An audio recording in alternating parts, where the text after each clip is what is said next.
Assalamualaikum warahmatullahi wabarakatuh. Perkenalkan, saya perwakilan dari kelompok 1 akan menjelaskan tentang Aqsamul Quran. Sebelumnya, saya akan memperkenalkan anggota kelompok kami. Yang pertama, Muhammad Sahi Al-Mazi. Yang kedua, Faikotul Afifah, yakni saya sendiri. Yang ketiga, Feni Juliarti. Definisi Aqsamul Quran. Secara etimologi, aqsam adalah bentuk jamak dari asal kata qasam yang artinya sumpah.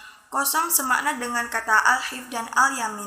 Namun muatan makna qasam lebih tegas. Para pakar gramatika bahasa Arab mendefinisikan qasam dengan kalimat yang mempunyai fungsi menguatkan suatu berita. Sedangkan qasam sendiri diartikan dengan bersumpah dengan Allah atau lainnya. Sumpah dinamakan juga dengan yamin atau tangan kanan karena orang Arab ketika bersumpah memegang tangan kanan orang yang diajak bersumpah. Definisi Aqsamul Quran secara terminologi.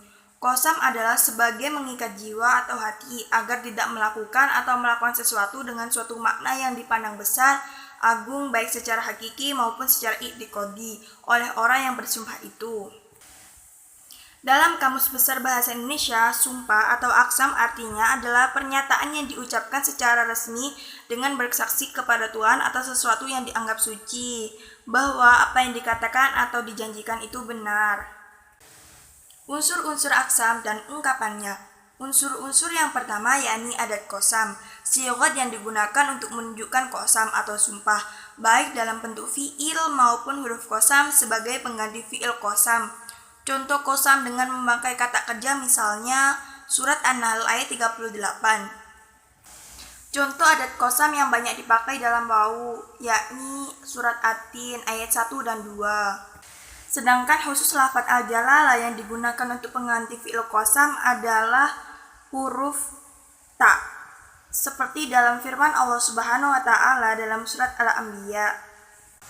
Unsur-unsur aqsam dan ungkapannya yang kedua yakni muqsam bih, yaitu sesuatu yang dijadikan sumpah oleh Allah.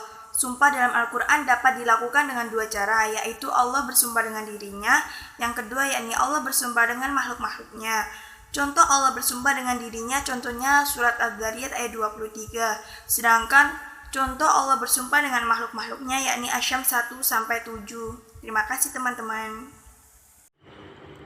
Unsur-unsur aqsam dan ungkapannya. Unsur-unsur 3. Maqsum alaih, jawab qasam. Muqsam alaih merupakan suatu pernyataan yang datang mengiringi qasam, berfungsi sebagai jawaban dari qasam.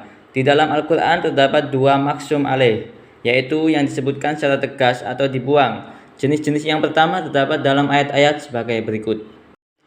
Huruf qasam. Huruf-huruf yang berfungsi sebagai perangkat sumpah. Pertama, wawu, seperti firman Allah dalam surat Adz-Dzariyat ayat 51-23 yang berbunyi, "Fawarabbil samaa'i wal ardh innahu lahaqqum mislama annakum tantikun." Maka demi Tuhan langit dan bumi, sesungguhnya yang dijanjikan itu adalah benar-benar akan terjadi, seperti perkataan yang kamu ucapkan.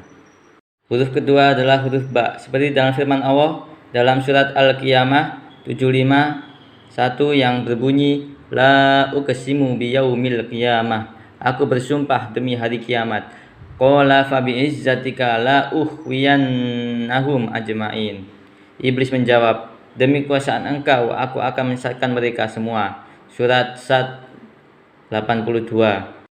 Huruf qasam ketiga, ta, seperti dalam firman Allah dalam surat An-Nahl 16:56 yang berbunyi, wa yaj'aluna lima la ya'lamuna nasiban mimma razaqnahum tallahi la tus'alunna amma kuntum taftarun. Dan mereka sediakan untuk berhala-berhala yang mereka tiada mengetahui kekuasaannya satu bagian dari rezeki yang telah kami berikan kepada mereka. Demi Allah, sesungguhnya kamu akan ditanyai tentang apa yang telah kamu ada-adakan. Macam-macam qasam dalam Al-Quran. Sumpah mudmar. Sumpah mudmar yaitu sumpah yang mana di dalamnya tidak dijelaskan adanya fi'il qasam dan juga tidak jelas adanya muqsam bih. Sumpah tersebut hanya ditunjukkan oleh lam taukid yang terletak pada jawab qasam. Seperti firman Allah dalam surat Al-Imran ayat 186. Yang berikutnya yaitu sumpah zahir. Sumpah zahir ialah sumpah yang disebut dengan jelas fi'il qasamnya dan ditegaskan pula muksambihnya. Manfaat aqsamul Quran. 1. Mempertegas dan memperkuat berita yang sampai kepada pendengar. 2. Memberikan nilai kepuasan kepada pembawa berita yang telah menggunakan qasam. 3. Mengagungkan sifat kekuasaan Allah. Tujuan-tujuan aqsamul Quran, yakni 1. Dalam substansinya, sumpah dilakukan untuk memperkuat pembicaraan agar dapat diterima dan dipercaya oleh pendengarnya. 2. Pendengar yang netral, tidak ragu dan tidak pula menyingkarinya. Maka pendengar yang seperti ini akan diberikan ungkapan ibtidak, yaitu berita yang diberi penguat taukid atau sumpah, seperti halnya contoh surat Al-Hadid ayat 8. Pendengar mengingkari berita yang didengar, oleh karenanya berita harus berupa kalam ingkar. Sedangkan apabila kadar keingkarannya cukup berat, maka menggunakan 2 taukid. Contohnya surat Al-Maidah ayat 72. 4. Untuk mengukuhkan dan mewujudkan muqsam alaih.